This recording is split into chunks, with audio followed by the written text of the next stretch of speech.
Yo, this is Steve Bloom, and you're watching Moana Nui Podcast. We'll be starting soon. Don't go anywhere. I'm Veronica Taylor, and from myself and Ash Ketchum, I just want to say, Moana Nui, I choose you!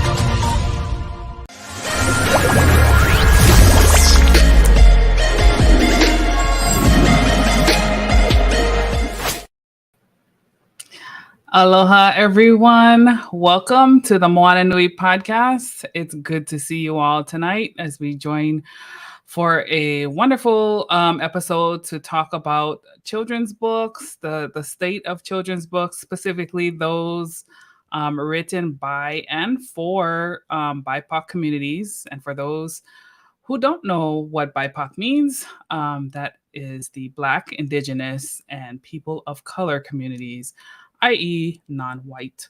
And tonight I'm really excited to have two children's book authors.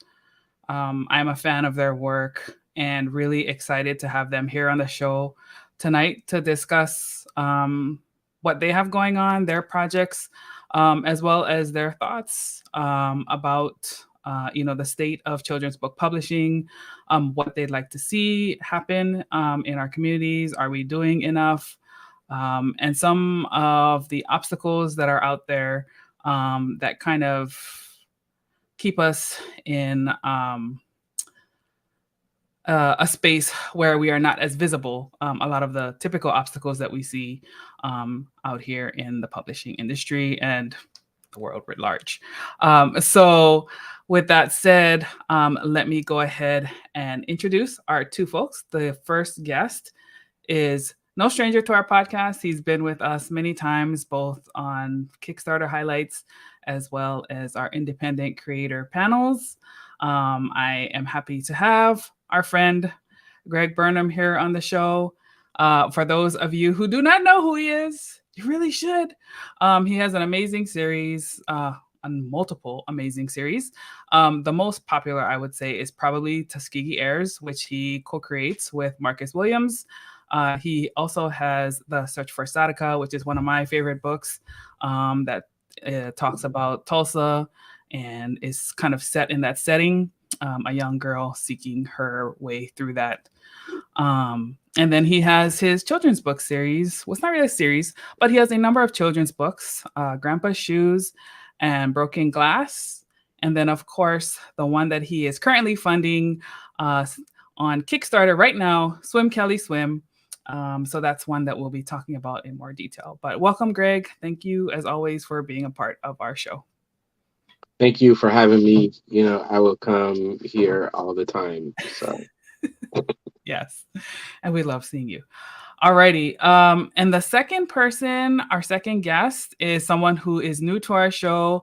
And I have to give a shout out to our friend Davy Celeste, who is a former guest and also part of our community, who kind of flagged Keziah on my radar as a fellow children's book author and someone who is also making moves in this space.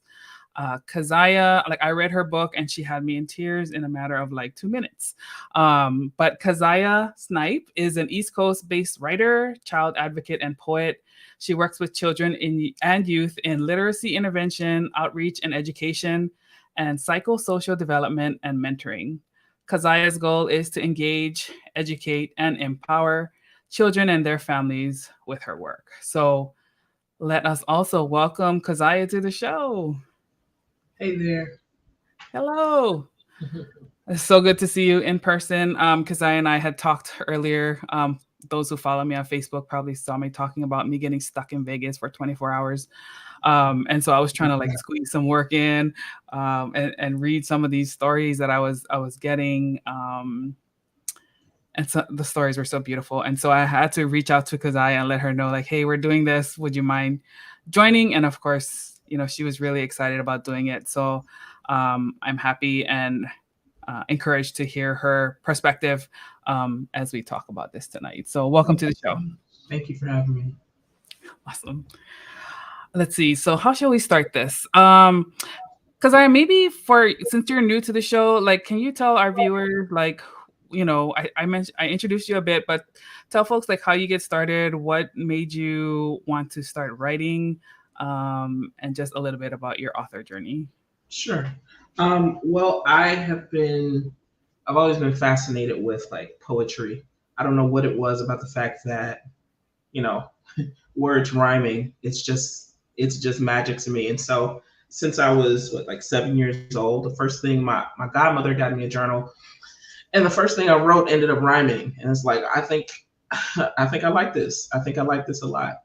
And so, throughout, like, as I grew, I was very shy, very, very self-conscious. And so I wasn't necessarily the talkative kid. Once I got to high school, though, I was always very interested in like acting and things like that. And so I had a speech and drama teacher I took in 9th grade, and she saw something in me I didn't really see in myself. And she's like, I'd like you to join the speech and drama team. And I'm like, I'm good, thanks. And she was like, no, she's like, just give it a try. If you don't like it, you don't have to join. And of course I liked it. I loved it. It was the best thing ever. It was a means of expression. And I was really enjoying what I did. We competed in lots of like different like acting competitions. It was a really good time. And that kind of that was kind of the catalyst for me getting into spoken word in my very early 20s. I'm originally from Memphis, Tennessee, and started going to open mics in Memphis. And it really started from there. And I've done spoken word around the country for the past 16 years.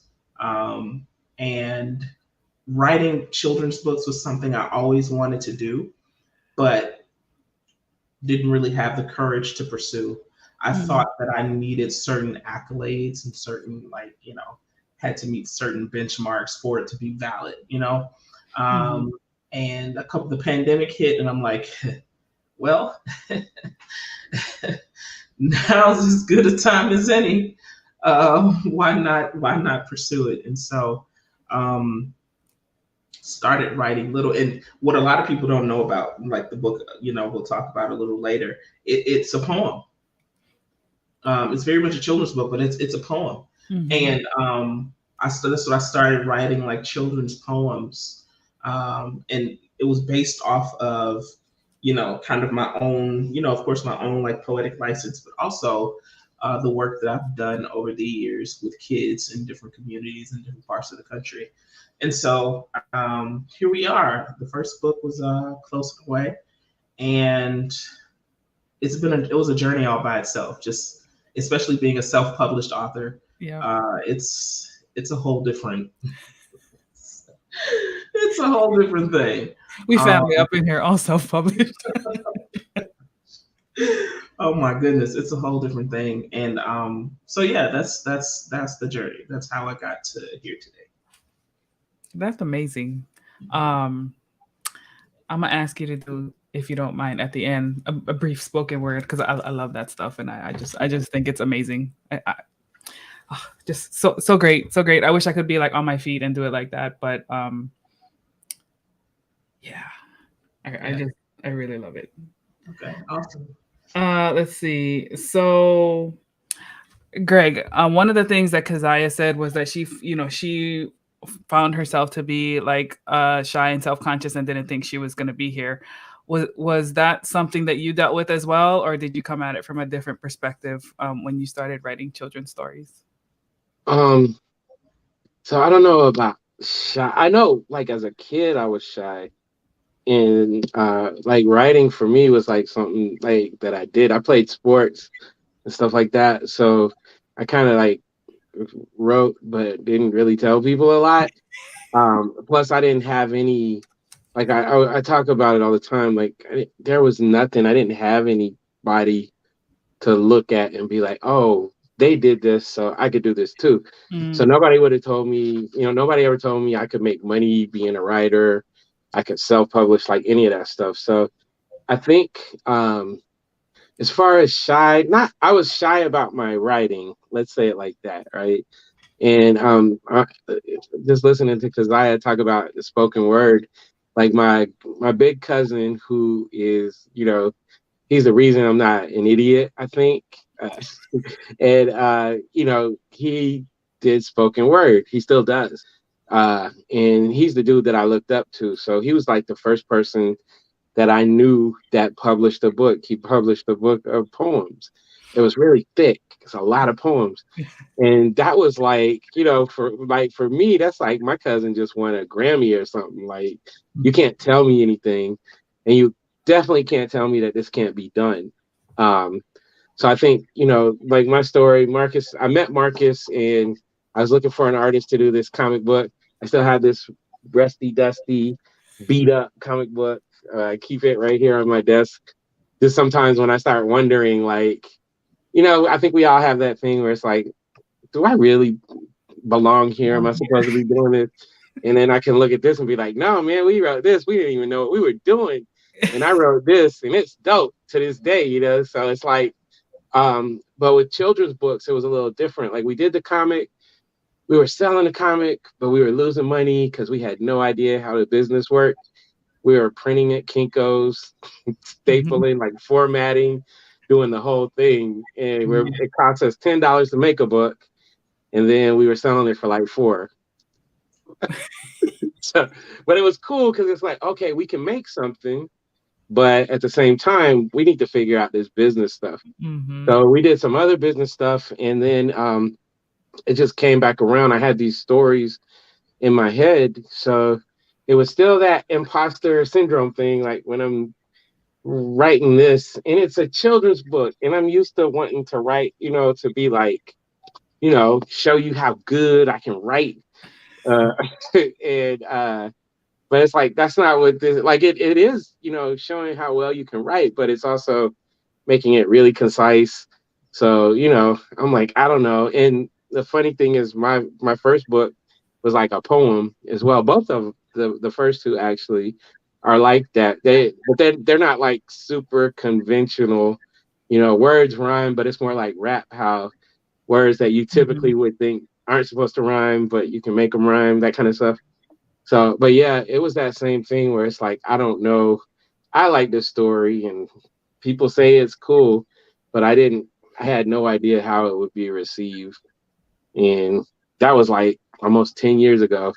And I'm still selling out of this book everywhere I put it. And so something happened, right? Yeah. No, that's awesome. I think that's one of the things that I love about children's book is that it's like evergreen content. It doesn't age because the messages are still important regardless of the time period. Right. So, we talked about in different aspects, like how, I think especially as self-published authors and folks who are doing this as indies,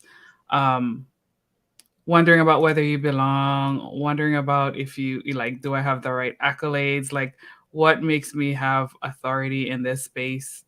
I guess, Greg, in your, you've been doing this for 10 plus years.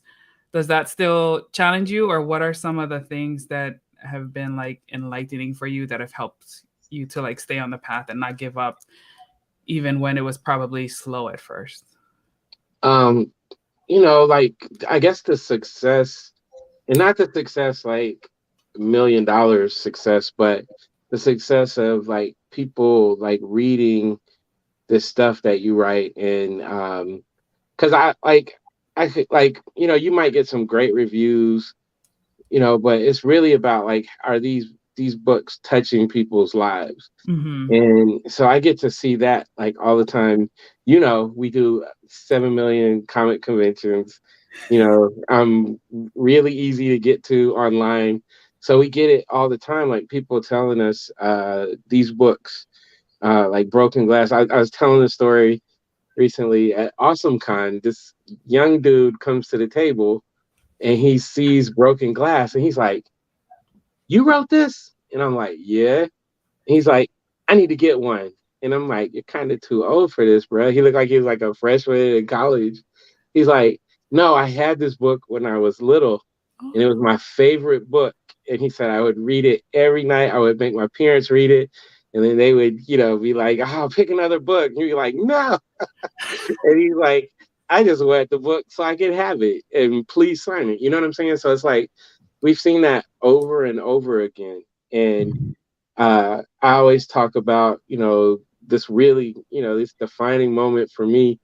I remember Queen Latifah was being interviewed. This is like in the 90s.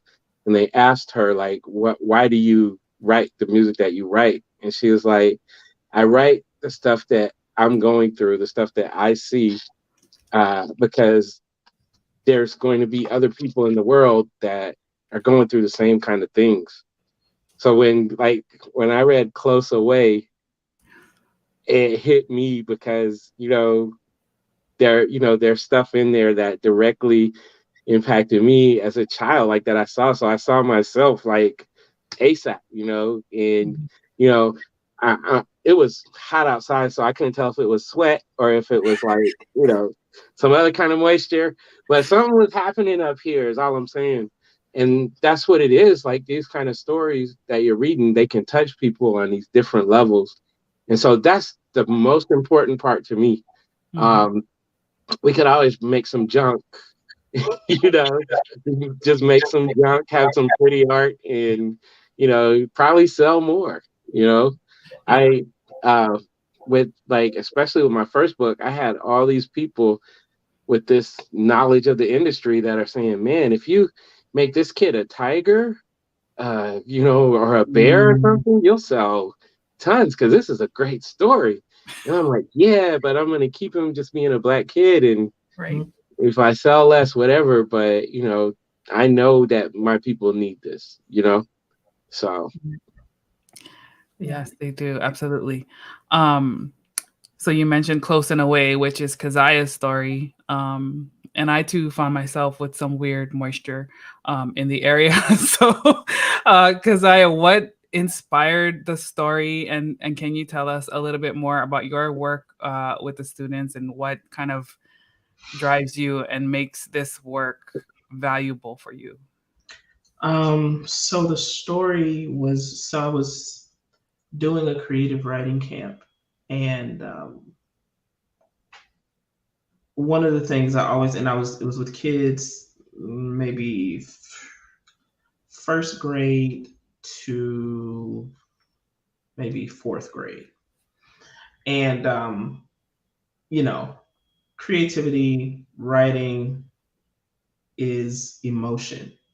Like, it's just intertwined with, it's intertwined with creativity. We're pulling it from somewhere. It's emotion. And so one thing that I think it's important to do when I would do my creative writing workshops with kiddos is talk very openly about it. So I would ask them the tough questions like, what are you afraid of? What scared you? And so, of course, a couple of the kids, "I'm not afraid of anything." I'm like, "Yeah, okay." And and some of the other kids will be like, "Well, I'm afraid of the dark," or "I'm afraid of spiders." And one little boy said, "I'm afraid of death." And I was like, so that's heavy for him to be. I think he was like maybe 7 or 8. I'm like, it's pretty heavy. And then this couldn't be any more than 6-year-old little girl was like, "I'm not." And I said, "You're not?" She's like, "No." And I'm like, "Well, I don't want you to be afraid of it, but why are you not afraid of it?" She said, "Because you can celebrate when somebody passes away."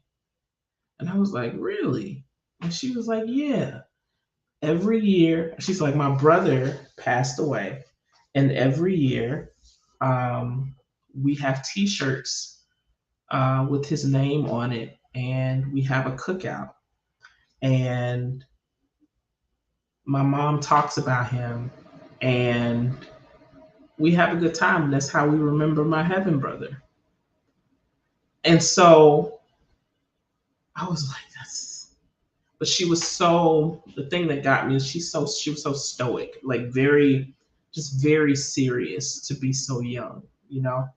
And I started to, just because of my background and kind of working with the mental health population, working in kind of trauma informed environments, I was thinking, you know, how is her mom handling this? Is she in therapy? I hope she's getting the support and different things that she needs. So my mind goes to the big picture. But I thought more and more about the little girl's story. And so when I wrote Close and Away, I attempted to like reach out to the little girl and her family to let them know, you know, that how they inspired the story. And because of privacy stuff and, you know, because the program was through a school, so they couldn't like give me any information. And I'm like, I got to tell this little girl that she inspired the story. I could not get any information. So I hate that. I would love to like send them some copies and let them know, you know, how much it's impacting and affecting people. But yeah, that's where the story came from. And as far as like work I've done, like I said, I've worked in like trauma informed environments. I worked at a child abuse center in Baltimore for a few years. I worked with the mental health population, worked in literacy intervention, worked in summer camps and creative arts camps and different things like that. Just kind of in a lot of different capacities, classroom assistant, stuff like that. Just a lot of different capacities and really a few homeless shelters. Pretty broad as far as like kids in different situations and different circumstances, and really impacted my approach. Working with those kids specifically impacted my approach to kids in general, right? If that makes sense. And how the kids feel the big emotions too. You know, when something happens to a family, it doesn't just happen to the adults, it absolutely happens to the kids. And I have an organization called Always Remember the Kids, and that's really based on remember that they're just tiny humans. Like they've got emotions and feelings and ways that they believe and things that they, you know, they're just little. They just haven't been here long, but they're very much humans, you know? And so, yeah, that's what keeps me going. Just the work with Close and Away and just the work I've done so far, and hopefully more work in the future. Got a few things in the works. And so, that's what keeps me going. That's great. I love, you know, the work that you do in the community. I think that's something that we three, I feel like that's something that's important to us as authors. And so I thank you for the work that you do for that particular community, because there's always a need, in our communities. Yeah. Absolutely. So I want to kind of pick at something that I think Greg mentioned, which is the topic of animal characters versus protagonists of color, of children of color. Mm-hmm. And I posted this on my Facebook. You know, I was like, I'm looking for BIPOC authors writing BIPOC stories, telling our authentic stories. I posted it in the children's group illustrator thing that I think you're into, because that's how we met. Mm-hmm. No, we met through Davey, but yeah. There was a white author on there who responded to my post and said, "Can I give you a story about my cat?" First she asked, "What is BIPOC?" So I explained it to her, and then she said, "Can I give you a story about my cat?" Y'all, I just wanted to like jump through the computer. Like the fact that we still have to explain the acronyms, right? Like there's Google, go type in Google, it'll tell you what it means. Mm-hmm. But then two, that like I'm asking for children, about Black children, Indigenous children, children of color, and then you tell me about your cat. no, I don't want your story. You know, like I tried to explain it and she's still, I don't know. I guess some people are just truly oblivious. But I just wanted to ask, you know, like, how do you guys respond to that? How do you feel about that particular thing? Because I looked at the statistics from this, the Cooperative Children's Book Center, which comes out of the University of Wisconsin-Madison.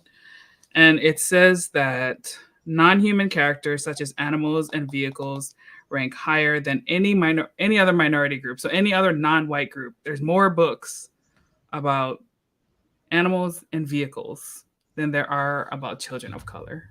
What are you guys' thoughts about that? I mean, that's par for the course, right? Like we've seen that.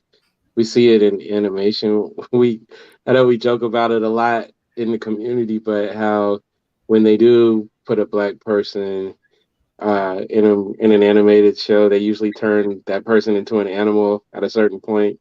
It's like all based on these myths that, you know, it's more palatable, it's easier to digest, you know, for everybody, you know, if it's an animal or if it's, you know, anything but a Black character. Like we see that, right? They say it in Hollywood. Well, they've been saying it. They're starting to change a little bit, but yeah, so that's just what it is.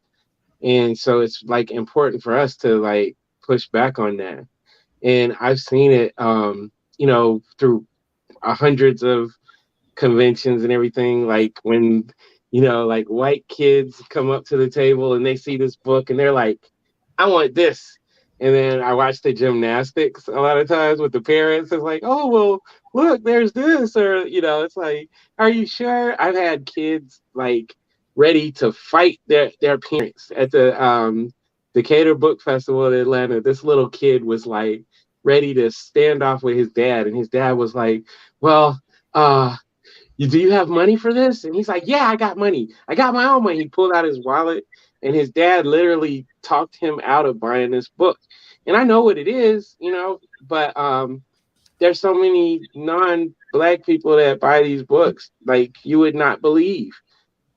At the same time, I'm still making it for, you know, my people. And I see the joy. Like we see we had a lady who, you know, the mom in this book, we had a lady who was like, that's me. And she started tearing up. This is a grown woman who sees this character and she's like, I'm going to buy this. So we know how important representation is. So I know what you know, like we know what the tendencies are, but I don't care. We're just going to keep pushing forward. I think everybody here is going to just keep pushing forward with putting these little brown children in these books, man. Yep. Keziah. Like Greg said, it's par for the course. Like it's and you know, the children's book industry is, you know, tale as old as time, right? It's there of course has been more push for diversity, but I think authors who, like you said, create stories around you know, cars and animals or non-human things where we don't have to deal with race are more likely, unfortunately, to get those publishing deals or stories about, you know, that are interesting things about just anything besides humans, non-white humans. Definitely get more eyes on them, definitely get more, you know, representation. The numbers are still, I don't know, I don't have a chart in front of me, but the numbers are still relatively low. Yep. For the amount of non-white main characters that are seen in children's books. The comparison it's but again, the major publishing industry is mostly white. So there, you know, that's just kind of going to be what it is. And so, but I think that self-published authors are really very much finding their way, right? I think they're very much clawing and finding their way, working around this kind of elephant in the room that is the publishing industry, and finding their way and doing what needs to be done Like I had to do a Kickstarter to make sure everything for my book was fully funded, because I just didn't have it. It's not cheap, you Right. know. I just didn't have it. But I think we're finding our way, and I think we have a road ahead of us, but we're finding our way, and I think we're making waves. So if it's up to the self-published authors to put out books about Yep. non-white kids, then that's what it'll be. But I think we're making the waves. I think we're doing what needs to be done. And I just wanted to add the fact that there's a lot of bookstores. Like almost any city you go to, there are at least one bookstore that will take your work, and so you still can make sure that the people that you want to see it are seeing it. And it could be on a smaller scale when you start off, but Right. you keep building it up, and self-publishing becomes kind of lucrative. Yeah. Yes. Like I'm dealing with that now, where it's like I'm in this space. I have an agent, and we're pitching some of my stuff, and every step of the way, I'm like, I could, just do this book myself, because then I can control everything. But I'm trying to play a little bit of that side too. Yeah.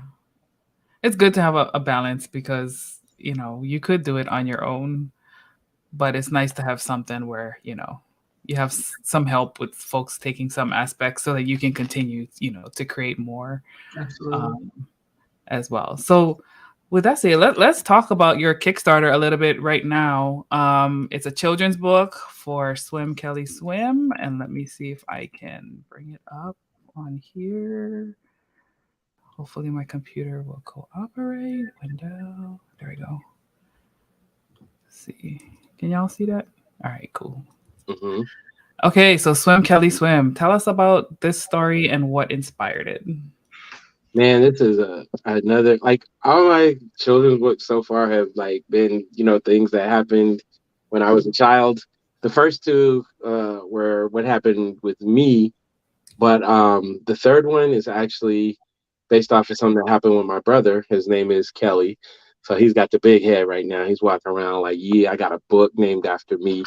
But it's a real thing. So I taught my brother how to swim like when he was really, really tiny, like 3 and 4 years old. So by the time he was 5, we're like throwing him in the deep end and he's swimming. And so there's a day we're at the pool, and we lived on a military base, and so we're at the pool, and he's supposed to stay with the little kids in the little kid area. And I was probably like 13 or 14, so that's supposed to, that person in the back that's waving, that's actually, somebody's interpretation of me. And so, there were girls at the pool, man, and I was going through puberty. So, we're just doing our thing or whatever, and you hear all these whistles blowing, and people are like screaming, and I turn and look, and my brother is on the high dive, and he's so little, and I'm like, oh yeah, go get it. But they're telling him he has to get down. The pool had like a rule: in order for you to jump off the high dive, you had to be able to swim all the way across the width of the pool in the 10-foot section. So a lot of people would be like, well, I don't really want to do it that bad. But my brother, he's like this little kid. Like, if you see that face, that's a real face he had. And there was no fear. He's like, let's go, let's do it. And so I'm trying to tell him he can swim, he's good. And they're like, well, he has to swim across. And so, I swam beside him. And it was funny because it's almost like everybody stopped. Like, I can't tell you, it's probably like over 100 people at the pool. Everybody stopped, and everybody's just sitting here watching this little kid. And they're screaming for him, literally, swim, Kelly, swim, And I'm swimming beside him, being a jerk, because I already know he got this. So I'm like backstroking and doing all kinds of stupid stuff. And, he ends up, getting to the other side. Now he's able to jump off the high dive. So I wanted to tell that story because, just that triumph, that black boy joy is huge. But then the other facet, which is anytime I'm telling a story, you might learn something. So the other facet was we can have like these little, flashbacks of him, we're breaking down like basic principles of swimming, basic principles like, holding your breath, how to, remain calm, how to kick your legs, just different things. So it's actually not necessarily set to, after you read this book, you're not going to just jump in the pool and start swimming, but kind of demystify some of the scary parts about swimming, right? Because especially like the older you get, you look at the water and you're like, how is my body supposed to do this? You know what I'm saying? So it's kind of, like breaking that down.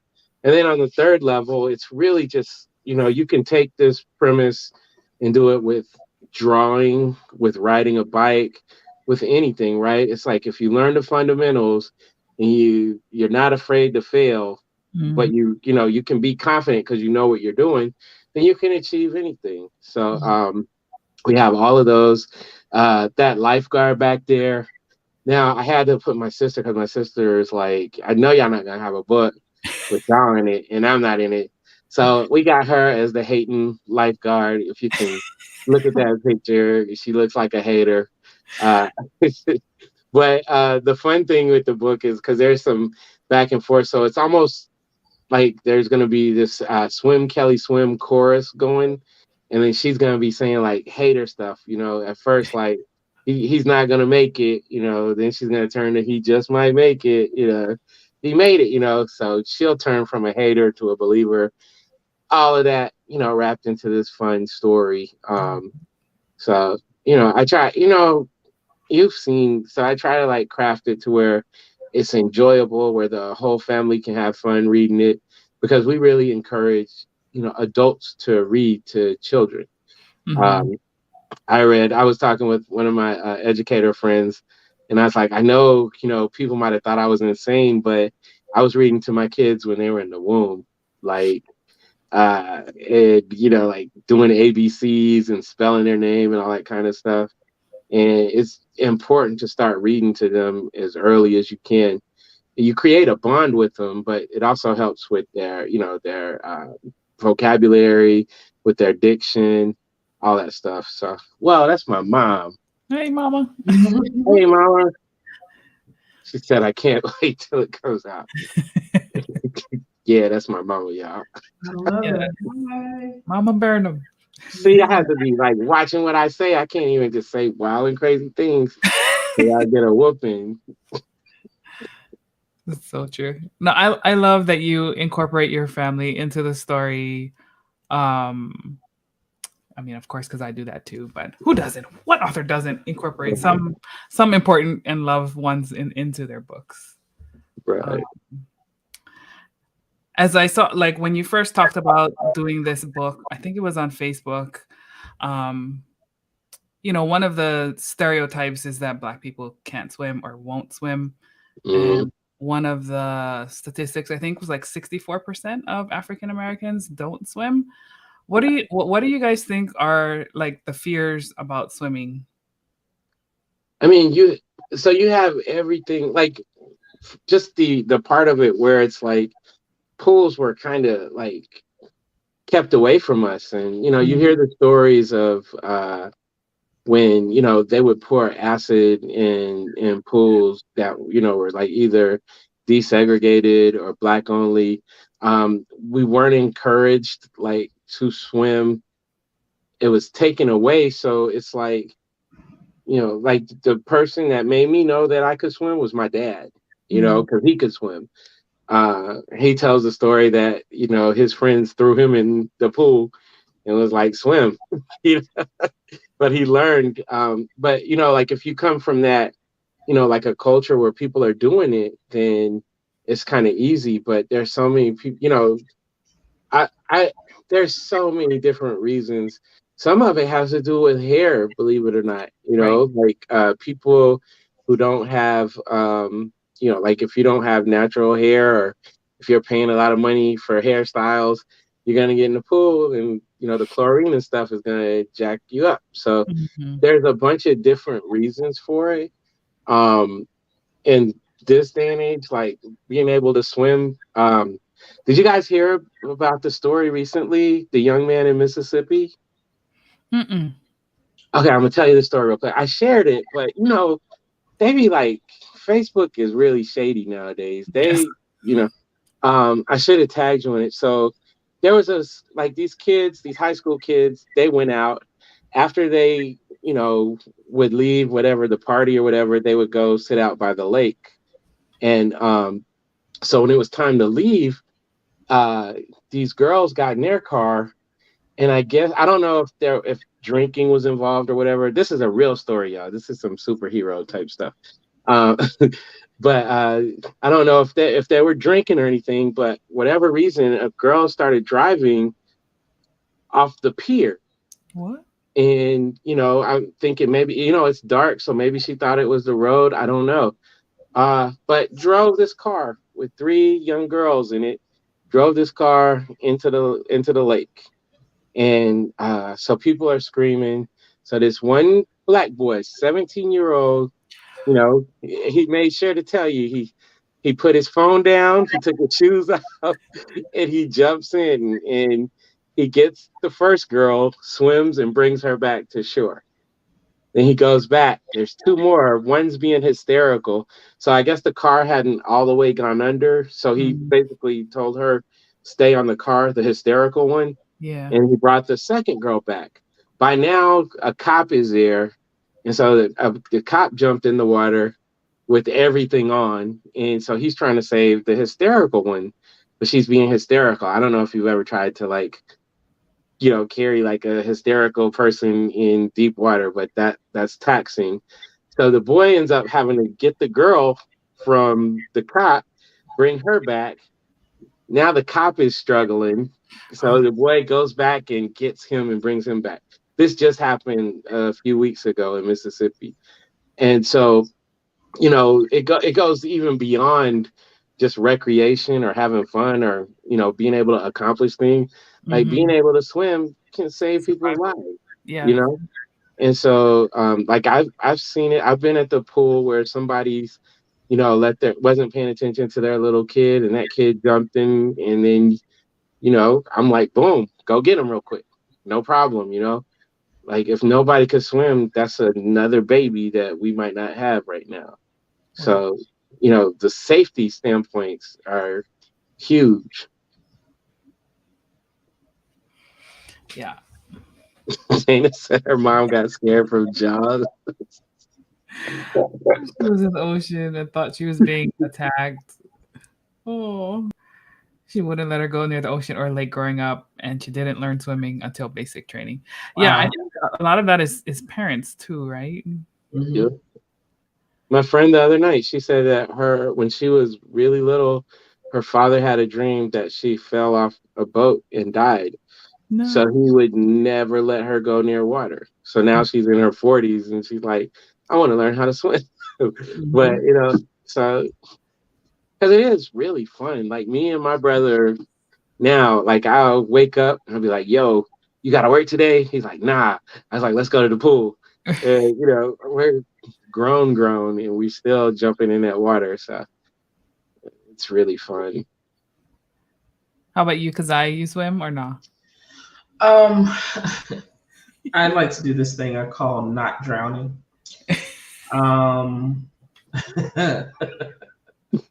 Because I joined the Y a year and a half, a couple years ago, and I would do like water aerobics. And then if I were to do like a class or something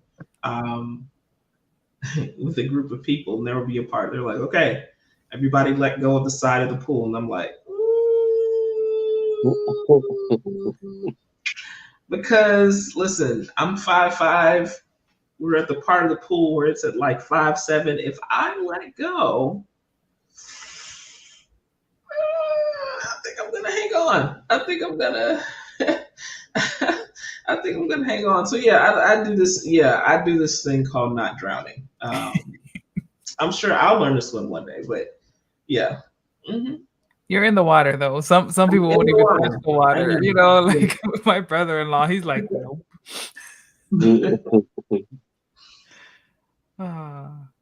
No, yeah, I think it's really important for kids to learn, especially as you know, as Greg was mentioned, for survival. I mean, for me, like I'm from Hawaii, I'm surrounded by the ocean, so I was a fish. Like you couldn't even. It's really hard to get us out of the water.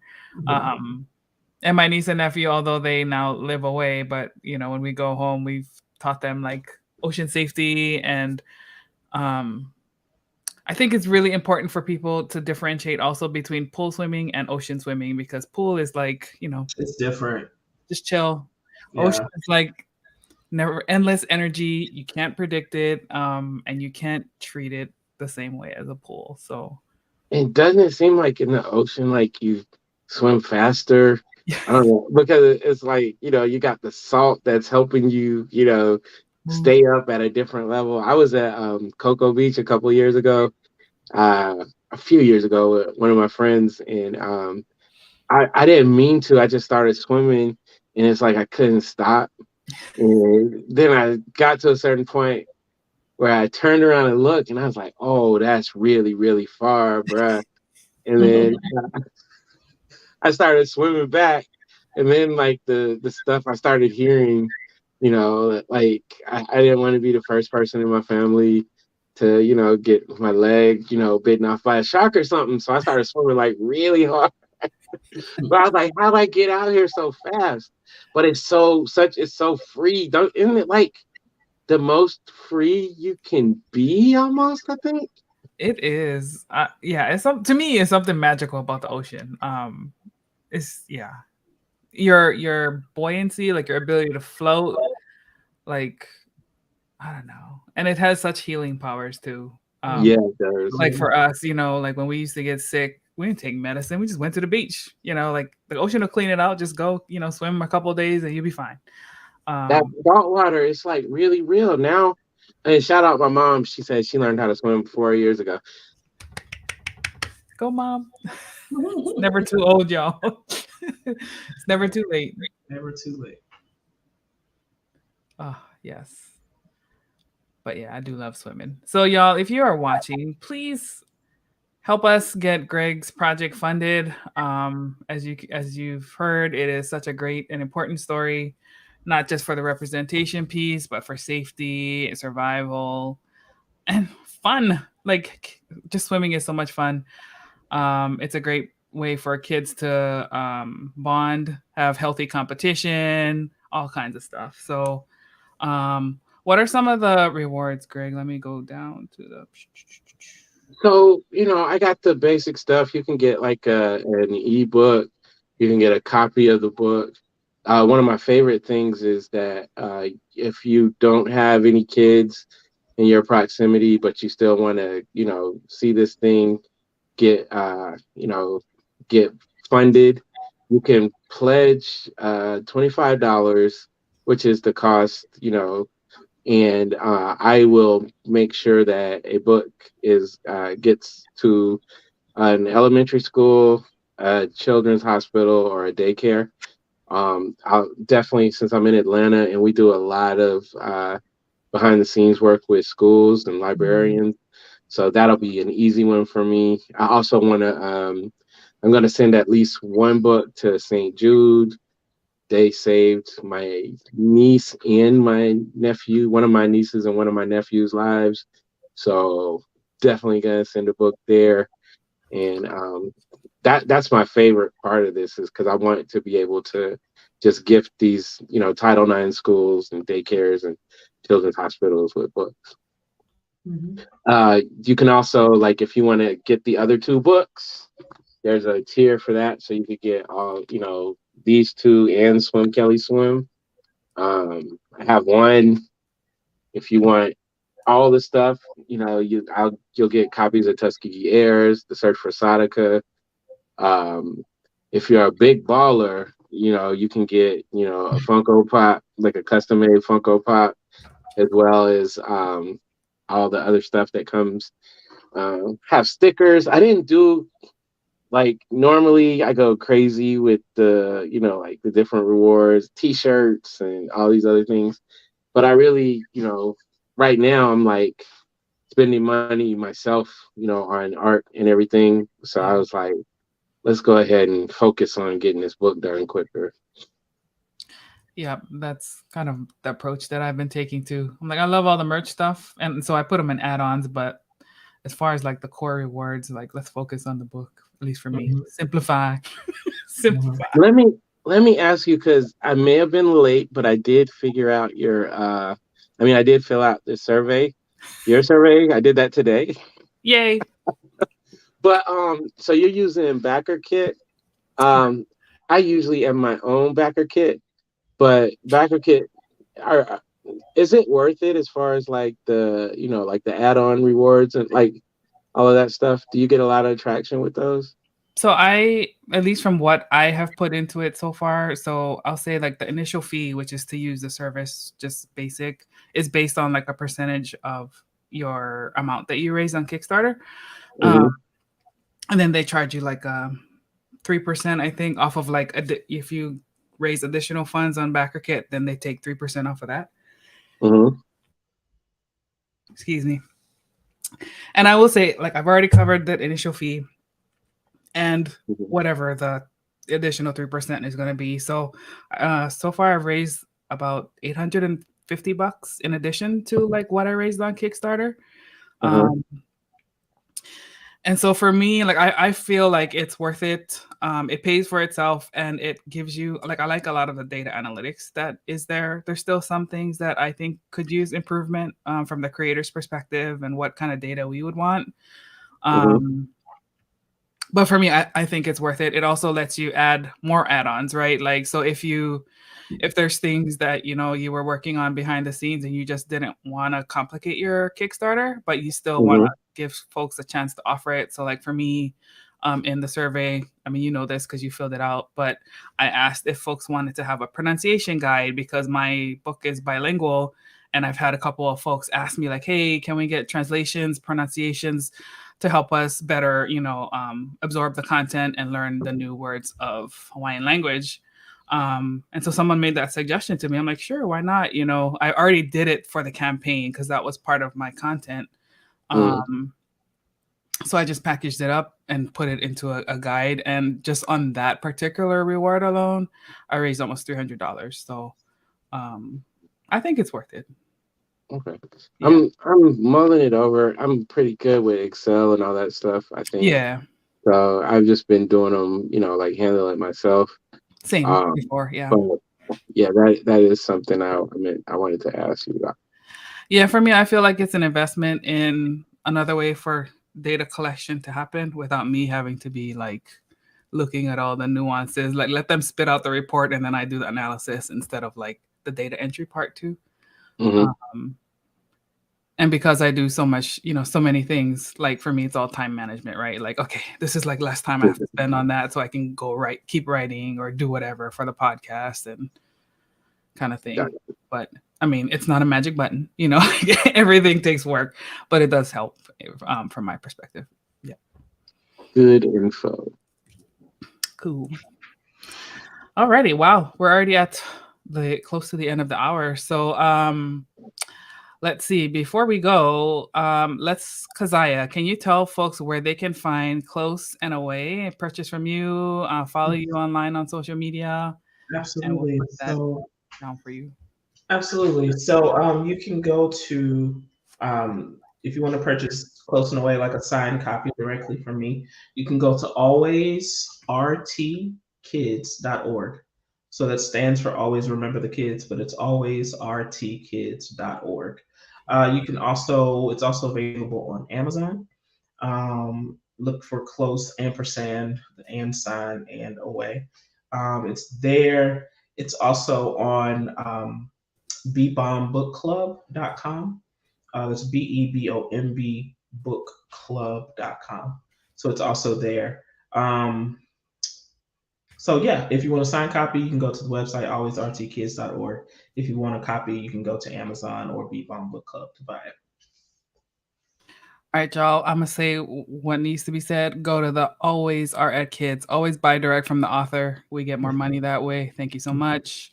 I know Amazon is more convenient, but for self-published authors in particular, like we get our money taken away from so many other things. So definitely do that if you can. Alrighty, and then guys, please help Greg swim Kelly swim. Let's see, how many days do we have left? 2 weeks? 16 days. 16 days to go. They making me work for this one too. Like, Yeah. I need to get funded like in the first couple of hours or whatnot. I'm like, y'all don't like children's books? I don't know, but we're grinding. I got some. I'm in the middle of all these conventions and stuff, so I got some fun stuff I'm gonna be doing the next couple of weeks. I'm gonna be in Montgomery, Alabama this weekend. Nice. For Urban Nerd Con, and then C2E2 next weekend. So I have some fun stuff I'm gonna do at the table to try to help to raise this money. I mean, unfamiliar territory, but it's cool because I like to adapt. New audiences, yeah.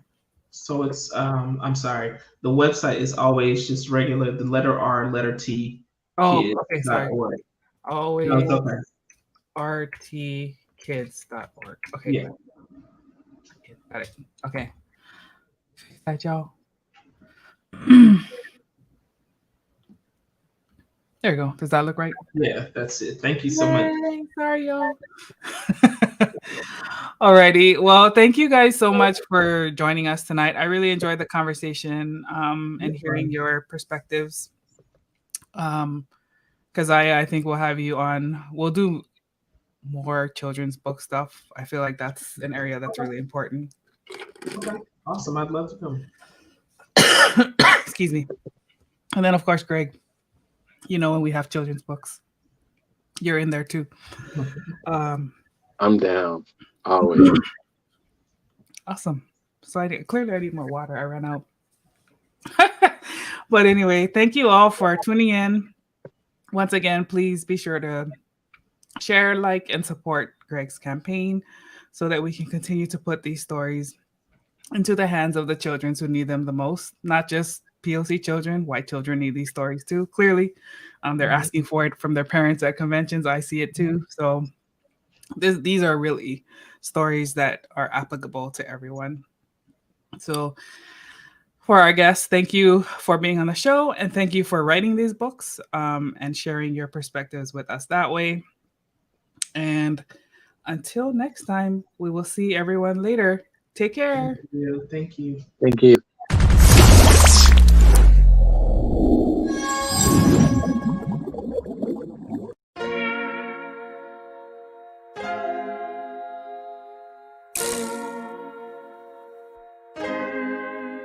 So many stories left to tell, even if we have to ourselves. Can't keep history on the shelf. If they won't tell it, we will. If this the land of the free, it was a freedom then. When they annexed Hawaii and called it Cedar Lands, without any type of payment and no signing off. Called themselves the Republic in 1894. 1.2 million acres overtaken from the native Hawaiians. When they resisted, the West retaliated in violence and erasure. The Hawaiian language is banned as part of colonialism's plan to expand, Stuck between a rock and a hard place. Multiple bombings of Kaho'olawe as a part of their ongoing war with Asia. Used it as a place for target practice. No consent or compensation. Colonizers call for annexation. The work of all the locals. School will never let you know. So many stories left to tell, even if we have to ourselves. Can't keep history on the shelf. If we won't tell it, we will. Too many stories left to tell, even if we have to ourselves. Can't keep history on the shelf. If we won't tell it, we will. We will. So if we put Hawaii into perspective, well, Black and Asian history is interconnected. Considering the fight with the Pacific, then of course versus Asia, they was treated as a middleman for war, but didn't let the Western colorism run its course. Cause dark skin was a sign of dignity to core. The land was taken in the name of capitalism, when prior to it was an actual kingdom. Clap back at the system. Stuck between a rock and a hard place. Multiple bombings of Kaho'olawe as a part of their ongoing war with Asia. Used it as a place for target practice. No consent or compensation. Colonizers call for annexation. Network out for all the locals, school will never let you know. So many stories left to tell, even if we have to ourselves. Can't keep history on the shelf, if we won't tell it we will. Too many stories left to tell, even if we have to ourselves. Can't keep history on the shelf, if we won't tell it we will. So many stories left to tell, even if we have to ourselves. Can't keep history on the shelf, if we won't tell it we will. Too many stories left to tell, even if we have to ourselves. Can't keep history on the shelf, if we won't tell it we will. We will.